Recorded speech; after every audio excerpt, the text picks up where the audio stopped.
नमस्कार, आप देख रहे हैं देश की बात और मैं हूं नगमा। उत्तर प्रदेश में योगी मंत्रिमंडल का चुनाव के कुछ ही महीने पहले विस्तार हो रहा है। यूपी में 7 नए मंत्री बनाए जाएंगे।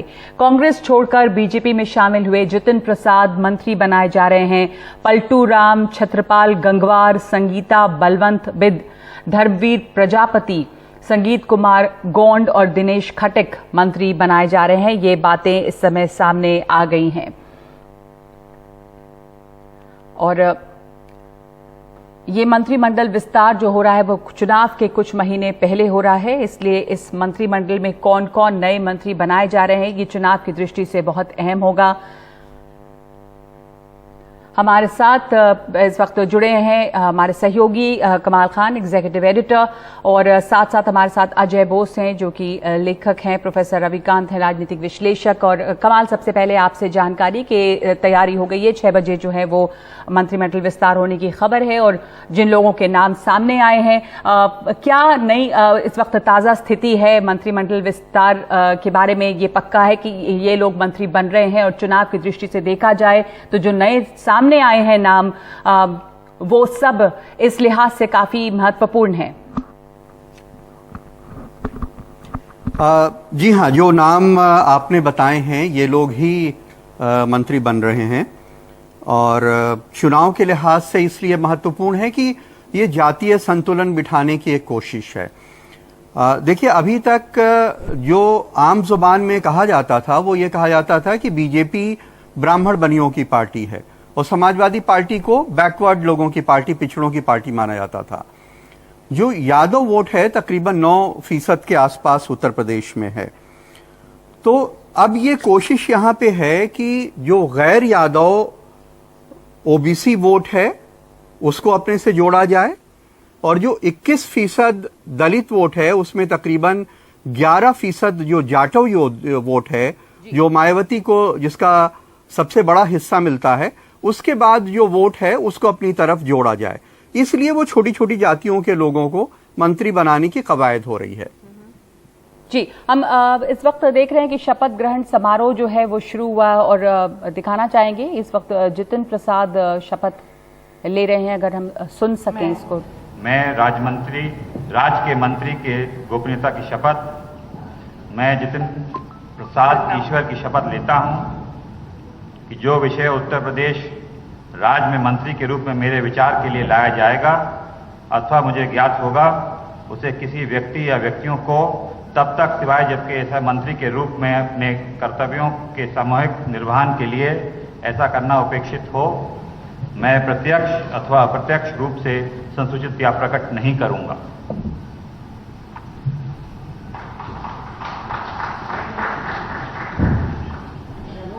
माननीय राज्यपाल महोदया ने मुख्यमंत्री जी की मंत्रणा से निम्नलिखित महानुभावों जितिन प्रसाद जो कुछ समय पहले कांग्रेस से बीजेपी में शामिल हुए, जितिन प्रसाद ने इस योगी मंत्रिमंडल में नए मंत्री के तौर पे शपथ ली है। जितिन प्रसाद राज्य में एक अहम ब्राह्मण चेहरा हैं और जो 7 नए मंत्री बनाए गए हैं उनमें जितिन प्रसाद का नाम आया था। जितिन प्रसाद ने इस समय ये शपथ ले ली है मंत्री पद की। कृपया शपथ ग्रहण करने का कष्ट करें। मैं छत्रपाल सिंह गंगवार ईश्वर की शपथ लेता हूं कि मैं विधि द्वारा स्थापित भारत के संविधान के प्रति सच्ची श्रद्धा और निष्ठा रखूंगा। मैं भारत की प्रभुता और अखंडता अक्षुण्ण रखूंगा। मैं उत्तर प्रदेश राज्य के राज्य मंत्री के रूप में अपने कर्तव्यों का श्रद्धापूर्वक और शुद्ध अंतःकरण से निर्वहन करूंगा तथा मैं भय या पक्षपात, अनुराग या द्वेष के बिना सभी प्रकार के लोगों के प्रति संविधान और विधि के अनुसार न्याय करूंगा। मैं छत्रपाल सिंह गंगवार ईश्वर की शपथ लेता हूं कि जो विषय उत्तर प्रदेश राज्य के राज्य मंत्री के रूप में मेरे विचार के लिए लाया जाएगा अथवा मुझे ज्ञात होगा, उसे किसी व्यक्ति या व्यक्तियों को तब के सिवाय जबकि ऐसे राज्य मंत्री के रूप में अपने कर्तव्यों के सम्यक निर्वहन के लिए छत्रपाल गंगवार हैं जो शपथ ले रहे हैं मंत्री पद के। कमाल, छत्रपाल गंगवार जो हैं वो कुर्मी जाति से आते हैं और उनका मंत्री बनना, इसमें शामिल होना, ये कितना अहम है कास्ट इक्वेशन से देखें तो? देखिए, ऐसा है कि जो कुर्मी वोट है वो तकरीबन 7% के आसपास मोटे तौर पे होना चाहिए उत्तर प्रदेश में, और बहुत सारे इलाके हैं जहां कुर्मी वोट है। ये पूर्वांचल के इलाकों में काफी कुर्मी वोट है, रोहेलखंड में भी है, सेंट्रल यूपी में भी कई जगह काफी कुर्मी वोट है, तो उस लिहाज से भी महत्वपूर्ण है। दूसरे, ये बरेली से आते हैं। बरेली में अभी संतोष गंगवार हटाए गए थे मंत्री पद से, और तो बरेली में कुर्मियों के लिए एक नया नेता उन्होंने बनाया है मंत्री। हालांकि उनके क्षेत्र के लोग ये कहते हैं कि वो बहुत लोकप्रिय नहीं है उनके क्षेत्र में जी। 2 बार के एमएलए हैं, तो वो कुर्मी वोट के कारण उनको यहाँ पे बनाया गया जी। और एक और शपथ हो रहा है, पहले सुनते हैं एक नए मंत्री जो शपथ ले रहे हैं।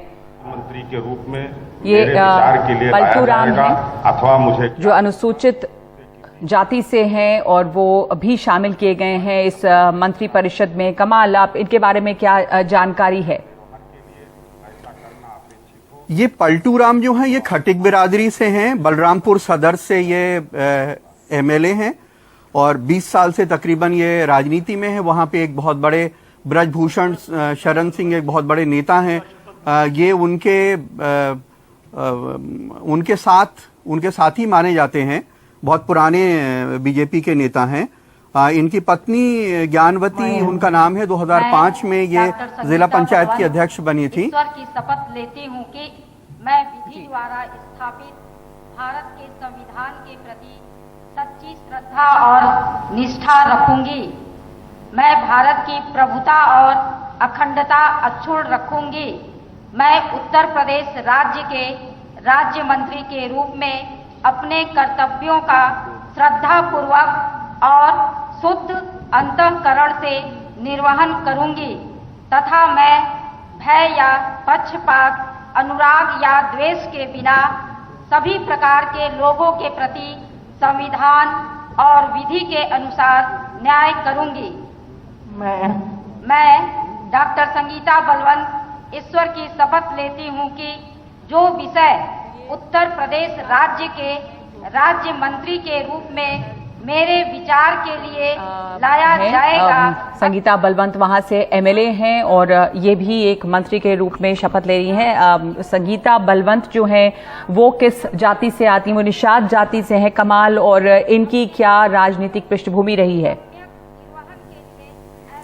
देखिए, ये सारे लोग फर्स्ट टाइमर हैं। पलटूराम भी पहली बार एमएलए बने हैं, संगीता बलवंत भी पहली बार एमएलए बनी है, छत्रपाल गंगवार हालांकि दूसरी बार के एमएलए हैं।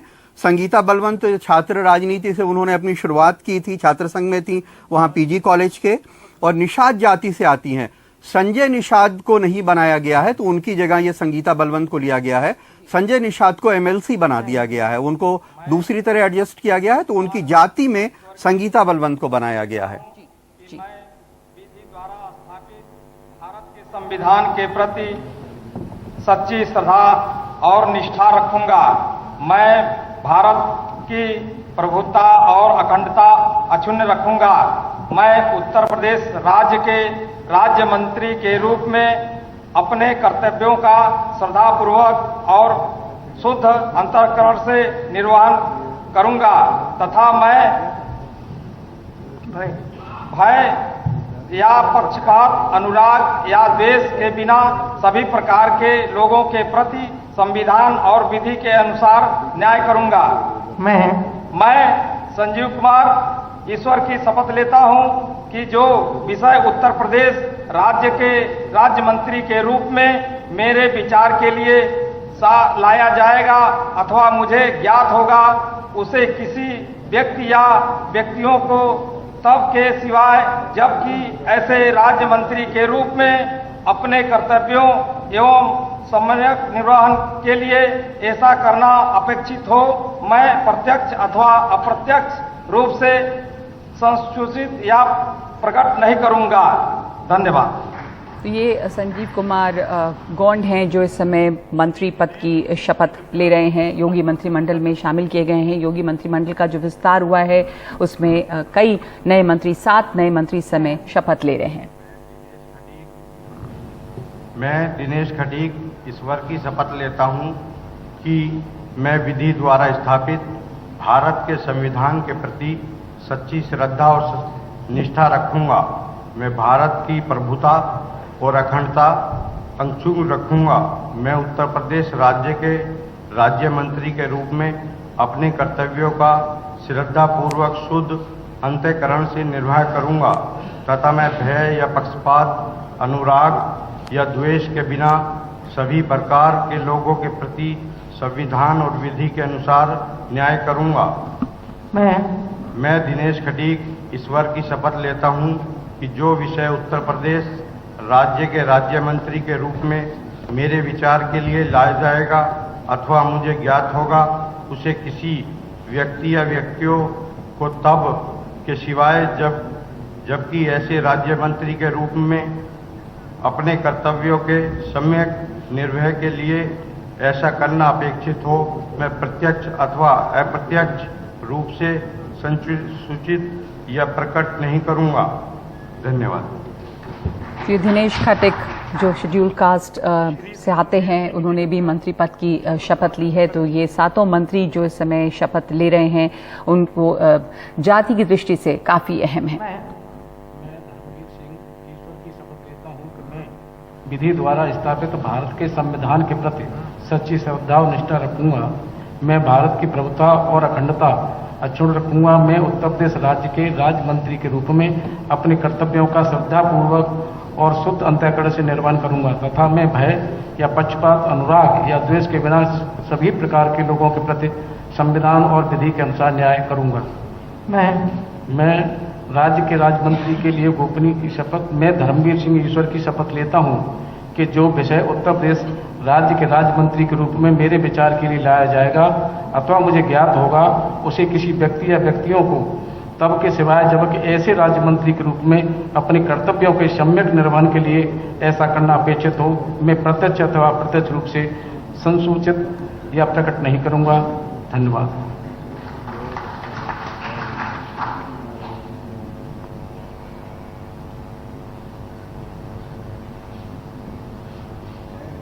योगी मंत्रिमंडल का विस्तार काफी महत्वपूर्ण है। चुनाव के कुछ महीनों पहले जिन लोगों को इसमें शामिल किया गया है उसका किस तरह से फायदा होता है चुनाव में बीजेपी को, ये देखना बहुत अहम रहेगा। 7 मंत्रियों ने शपथ ली है। ये जो मंत्रिमंडल का विस्तार हुआ है, योगी मंत्रिमंडल का जो विस्तार हुआ है उसमें 7 नए मंत्री बनाए गए हैं और काफ़ी अहम था कि कांग्रेस छोड़कर बीजेपी में शामिल हुए जितिन प्रसाद इसमें मंत्री बनाए गए हैं। हमारे साथ हमारे सहयोगी कमाल खान मौजूद हैं और 2 मेहमान हमारे साथ जुड़े हुए हैं। पर कमाल, सबसे पहले आपसे जो 7 मंत्री बनाए गए हैं उनको अगर एक एक करके देखें तो उसमें जितिन प्रसाद हैं जो कि ब्राह्मण चेहरा हैं, शेड्यूल कास्ट के 2 मंत्री बनाए गए हैं, कुर्मी जाति के मंत्री हैं। तो अगर कास्ट इक्वेशंस को देखकर आप हमें समझा सकें कि उत्तर प्रदेश चुनाव के मद्देनजर किन जातियों का ध्यान रखा गया है और जो एक्सपेंशन हुआ है उसका क्या असर आपको लगता है कि पड़ेगा चुनाव पर?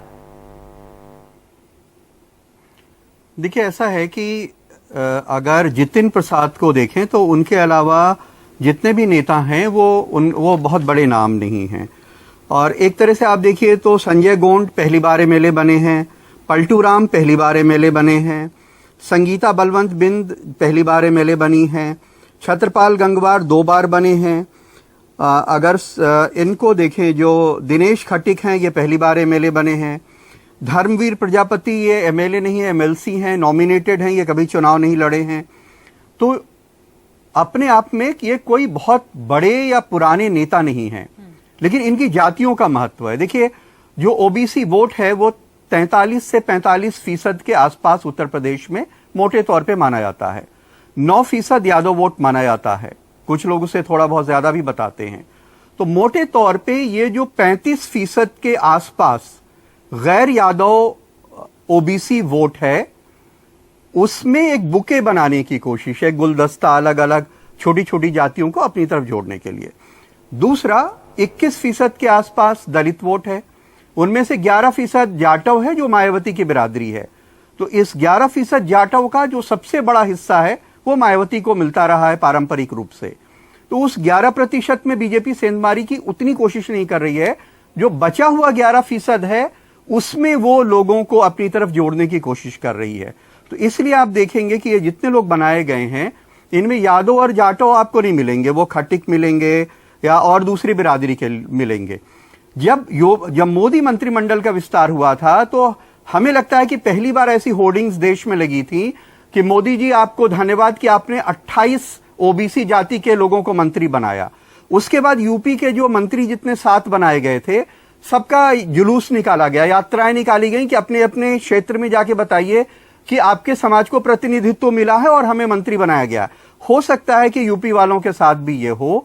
तो उन जातियों में मैसेज देना है कि हम आपके समाज के लोगों को मंत्री बना रहे हैं, आप हमारे साथ जुड़िए। जी प्रोफेसर रविकांत, आप इसे कैसे देखते हैं? इस विस्तार का, इस समय इस विस्तार की जरूरत क्यों थी? कमाल हमें समझा रहे हैं कि कैसे जो मायावती का वोट बैंक है, जो कमिटेड वोट बैंक है, उसको अगर वहां पे उसको साथ जोड़ने की कोशिश करने का फायदा नहीं है, तो जो बाकी हैं उनको किस तरह से साथ जोड़ा गया है और ये संदेश देने की कोशिश की गई है इन जातियों को ताकि वो चुनाव में साथ जुड़े। आप इस मंत्रिमंडल विस्तार का आकलन कैसे करेंगे? देखिए नगमा जी, बिल्कुल जो कमाल जी ने कहा है बिल्कुल उसी तरह का ये मंत्रिमंडल का विस्तार है। पहली बात तो ये है कि ये केवल सौंदर्य बढ़ाने के लिए है और बिना जिम्मेदारी के, बिना काम के मंत्रियों को बनाया जा रहा है, क्योंकि हम लोग जानते हैं कि 2 से 3 महीने के बाद आचार संहिता लागू हो जाएगी। तो उसके बाद क्या उनको जिम्मेदारी मिलेगी, वो किस तरह से काम करेंगे। और कहा तो ये भी जाता है यूपी के मंत्रिमंडल के बारे में कि योगी के अलावा बाकी और मंत्रियों की कोई खास चलती भी नहीं है। तो मुझे लगता है कि एक जो विस्तार है वो केवल सौंदर्य को बढ़ाने के लिए और जातिगत समीकरणों को दुरुस्त करने के लिए है। आपको याद होगा कि जब केंद्रीय मंत्रिमंडल का विस्तार हुआ था उस समय भी 3 एससी के और 3 ओबीसी के मंत्रियों को शामिल किया गया था। एससी में एक कोरी बिरादरी से थे, एक पासी बिरादरी से थे और एक बघेल थे। बचा इसमें ये कि सोनकर बिरादरी नहीं आई थी और सोनकर बिरादरी लंबे समय से बीजेपी के साथ जुड़ी हुई है। इस बार 2 खटीक बिरादरी से मंत्रियों को बनाया गया है। इसी तरह से आप देखिएगा कि संगीता बिंद को मंत्री बना करके मुझे लगता है कि संजय निषाद जिस तरीके से चुनौतियां दे रहे थे बीजेपी को, कभी वो डिप्टी सीएम की बात कर रहे थे, कभी एमएलसी के लिए, मुझे लगता है एमएलसी तो उनको बनाया जाएगा, लेकिन एक समानांतर एक कश्यप नेता को खड़ा किया जा रहा है। दूसरी तरफ धर्मवीर प्रजापति हैं, वो कुम्हार जाति के हैं। निश्चित तौर पर वो एक बहुत छोटे पॉकेट की जाति है, लेकिन ये सोशल इंजीनियरिंग का उनका दायरा है बीजेपी का, इसकी सराहना की जानी चाहिए कि उन्होंने एक भागीदारी दी है। और जो कमाल जी ने कहा था कि केंद्रीय मंत्रिमंडल के जो नेता थे उनको लाया गया था, आशीर्वाद यात्राएं शुरू हुई थी, तो मुझे लगता है कि ये जो मंत्री बने हैं वो चुनाव के लिए आशीर्वाद यात्राएं निकालेंगे, अपना स्वागत करवाएंगे, अपने समाज में इस बात को लेकर के जाएंगे कि बीजेपी तमाम जातियों को प्रतिनिधित्व दे रही है और उसका चुनावी फायदा लेने की कोशिश करेंगे। जी अजय बोस, इसमें जितिन प्रसाद एक बड़ा नाम है और बाकी लोग हैं, कमाल बता रहे थे अभी कि उनमें से ज्यादातर लोग ऐसे नहीं हैं जिन्हें बहुत लोग जानते हैं, कोई बहुत बड़ा नाम नहीं है। संदेश जो है वो साफ तौर पर ये है, जैसे प्रोफेसर रविकांत बता रहे थे, कि एक सौंदर्यीकरण है, उन जातियों को संदेश देने की कोशिश है। बहुत ज्यादा समय भी नहीं है, आचार संहिता लागू होगी तो ऐसा नहीं कि ये मंत्री कुछ काफी काम करेंगे या आगे क्या होगा, पर उन जातियों को साथ लाने की कोशिश है। जितिन प्रसाद को शामिल करने से ब्राह्मणों का और कितना ज्यादा साथ, या कोई अगर नाराजगी ब्राह्मणों की रही है अगर योगी सरकार से, तो आपको लगता है कि कितना कारगर होगा जितिन प्रसाद को मंत्री बनाना? देखिए, जब तक जितिन प्रसाद की बात है, उनका जो ब्राह्मण कम्युनिटी में कोई खास उसका नाम नहीं है। ऐसी कांग्रेस का हालत बहुत ही नाजुक था और जो भाजपा का में सारे ब्राह्मण का सपोर्ट भाजपा में ऐसे ही रहा पहले। तो जितिन प्रसाद मेरे ख्याल पे कोई खास भाजपा का कोई सपोर्ट मिलेगा मुझे लगता नहीं है। लेकिन ये भी बात है ये क्योंकि आजकल भाजपा ने छोटी जाति के ऊपर काफी नजर लगा रहे, काफी टारगेट कर रहे हैं। तो जितिन प्रसाद कांग्रेस से आए, कांग्रेस में राहुल गांधी का खास दोस्त था, तो ये भी एक ब्राह्मण कम्युनिटी को ये एक संदेश देना है कि देखिए हम ब्राह्मण को भूल नहीं गया। एक ब्राह्मण को भी एक मिनिस्टर बन रहा है यूपी में। लेकिन मेरे ख्याल पे जितिन प्रसाद का तो पर्सनल कोई खास सपोर्ट है यूपी में, मैं तो मानता नहीं हूँ ये उनके कोई काफी असर पड़ेगा। सिर्फ यही है कि हमने एक ब्राह्मण को भी ख्याल रखा है। बाकी अब देखना है ये जो मंत्रिमंडल विस्तार हुआ इसमें निषाद पार्टी का क्या रिस्पॉन्स होगा, क्योंकि मुझे थोड़ा आश्चर्य लग रहा है क्योंकि हाँ एमएलसी बना सकता है संजय निषाद को, लेकिन मेरे ख्याल पे उसका एक मंत्री का पद या तो उनका खुद या उनका बेटा प्रदीप को उसका उम्मीद था। तो अब देखना है क्योंकि वो पहले बात किया था कि वो अखिलेश के तरफ झुक सकता है। तो अब ये सब देखना है कि कितना काम करेगा। देखना होगा कि किस तरह से ये जो मंत्री जिन्होंने आज शपथ ली है उनके शामिल होने से क्या असर पड़ता है। हम एक ब्रेक ले रहे हैं, इस चर्चा पर लौटेंगे। आप सब बने रहें हमारे साथ में, कमाल और हमारे दोनों गेस्ट प्रोफेसर रविकांत और अजय बोस, आप हमारे साथ बने रहें। एक ब्रेक के बाद हम लौटते हैं। योगी मंत्रिमंडल का विस्तार हुआ है, 7 नए मंत्रियों ने शपथ ली है।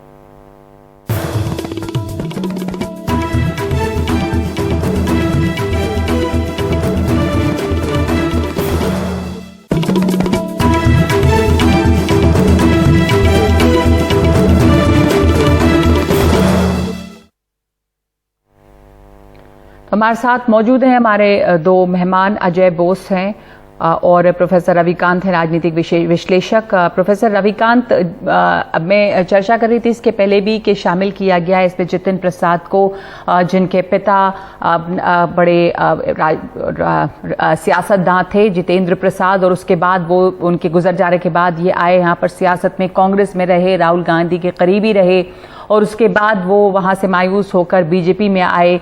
ब्राह्मण चेहरा है, मंत्री बनाए गए हैं। पहले ये शाहजहांपुर के इलाके में से जीते थे, बाद में ये धौरहरा सीट में गए, लेकिन कुछ इलाके हैं जहां पर ये काम करते हैं। आपको क्या लगता है इस, जैसे शाहजहांपुर, धौरहरा, मोहम्मदी, महोली, ये सब इलाके बताए जा रहे हैं जहां जो इनका कार्य क्षेत्र रहा है, तो कितना प्रभाव रहेगा आपको लगता है जितिन प्रसाद को शामिल किए जाने का ब्राह्मण वोटों को अगर देखें, या ब्राह्मणों का रुझान अगर इनकी तरफ आएगा? बताया जाता है कि योगी जी से ब्राह्मण समुदाय जो है वो नाराज चल रहा है, तो इससे आपको क्या लगता है, क्या जितिन प्रसाद का प्रभाव है इतना वहां पे? देखिए, जो अजय बोस जी ने कहा था कि जितिन प्रसाद कोई ब्राह्मण नेता के रूप में नहीं जाने जाते हैं उत्तर प्रदेश में, लेकिन उनकी ये छवि पिछले साल ही बनी है, जब खास करके योगी सरकार के द्वारा ब्राह्मणों के उत्पीड़न का मामला आया था या उसको सुर्खियां उसकी बनी। एक नैरेटिव पूरा गढ़ा गया यूपी में कि साहब योगी सरकार से ब्राह्मण नाराज है, और ब्राह्मणों की अस्मिता को लेकर के उस समय सबसे अग्रणी भूमिका में जितिन प्रसाद ही खड़े हुए थे। जहां ब्राह्मणों की उन पर जो अत्याचार हो रहे हैं उनका सवाल उठा रहे थे, उन्होंने तमाम जिलों में जाकर के उस तरह की कमेटियां बनाई और लगातार वो संदेश दे रहे थे कि ब्राह्मण समाज के साथ अन्याय योगी सरकार कर रही है। उनका आज कैबिनेट मंत्री बनना बहुत चौंकाता है। दूसरी बात यह है कि मुझे लगता है कि जो 7 मंत्री बने हैं इनमें से एक कैबिनेट मंत्री है जितिन प्रसाद, और बाकी जो 6 हैं जो SC, ST, OBC के हैं उनको राज्य मंत्री बनाया गया है। एक सवाल यह भी उठेगा कि जब आप जितिन प्रसाद को, जो जिनकी कोई पृष्ठभूमि नहीं है भारतीय जनता पार्टी में, उन्हें आप सीधे कैबिनेट मंत्री बनाते हैं, ब्राह्मण हैं तो कैबिनेट मंत्री बनाते हैं, लेकिन जो दलित, पिछड़े और आदिवासी हैं उन्हें आपने राज्य मंत्री बनाया, तो क्या योगी सरकार ब्राह्मणों का तुष्टीकरण कर रही है या ब्राह्मणों को उस श्रेणीबद्धता के क्रम में ही रखने की कोशिश कर रही है?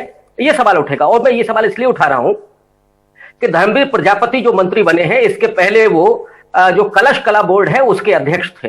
बाकायदा जातिगत संरचना के हिसाब से जो तमाम कला बोर्ड बनाएगा योगी सरकार में, जिसमें केश कला बोर्ड है और माली कला बोर्ड है, भेड़ कला बोर्ड है, तो जातिगत रूप से आप जो कला बोर्ड बना रहे हैं या मंत्रियों के विभाग का निर्धारण कर रहे हैं, मुझे लगता है कि ये क्रिटिसिज्म इसका होगा। अभी जो संगीता बिंद है, मुझे लगता है कि जो मत्स्य विभाग है उनको सौंपा जाएगा, तो ये थोड़ा सा चौंकाता है। जी बिल्कुल, धन्यवाद आपके इस आंकलन के लिए, इस टिप्पणी के लिए। इस वक्त हमारे पास इतना ही समय है, बहुत बहुत धन्यवाद। योगी सरकार का मंत्रिमंडल का विस्तार हुआ है, जिसमें 7 नए मंत्री बनाए गए हैं और पूरी तरह से इसमें राजनीतिक समीकरण का ध्यान रखा गया है। देश की बात में इस वक्त एक ब्रेक ले रहे हैं हम।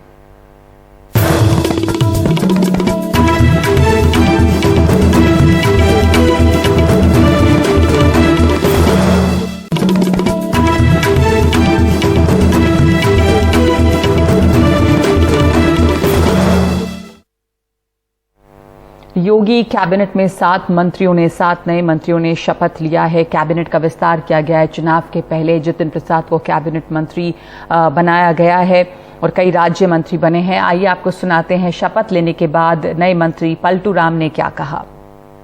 मैं देश के प्रधानमंत्री जी को, उत्तर प्रदेश के यशस्वी मुख्यमंत्री जी को बधाई देना चाहता हूं कि कम समय में हम लोग को जिस प्रकार से मंत्रिमंडल में शामिल किया गया है, हम प्रयास करेंगे कि कम समय में अधिक काम हम लोग को करना है। और ज़्यादातर हमारा पिछड़ा हुआ जिला है, हमारा आदिवासी बाहुल्य है, उनके लिए काम करना है और हम प्रयास करेंगे कि अधिक से अधिक जो है कि जनता के विकास के लिए, प्रदेश के विकास के लिए हम आगे आकर के विकास करने का काम कराएंगे।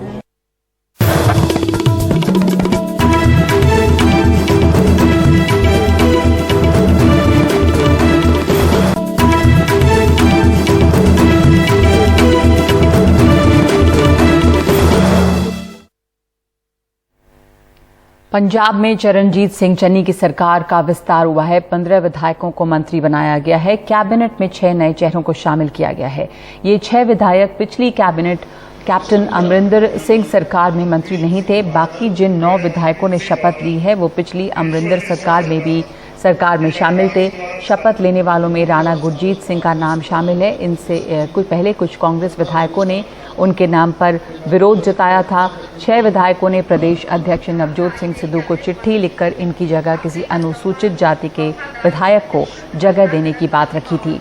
राणा गुरजीत सिंह कैप्टन अमरिंदर सरकार की पहली सरकार में मंत्री थे, लेकिन अवैध खनन के आरोपों के बाद उन्हें 2018 में मंत्रिमंडल से हटा दिया गया था। वो पंजाब के सबसे अमीर विधायक हैं। इस कैबिनेट विस्तार में नवजोत सिंह सिद्धू के करीबी कुलजीत नागरा को हटा दिया गया है। ईश्वर की सौंच चुकती हाँ कि मैं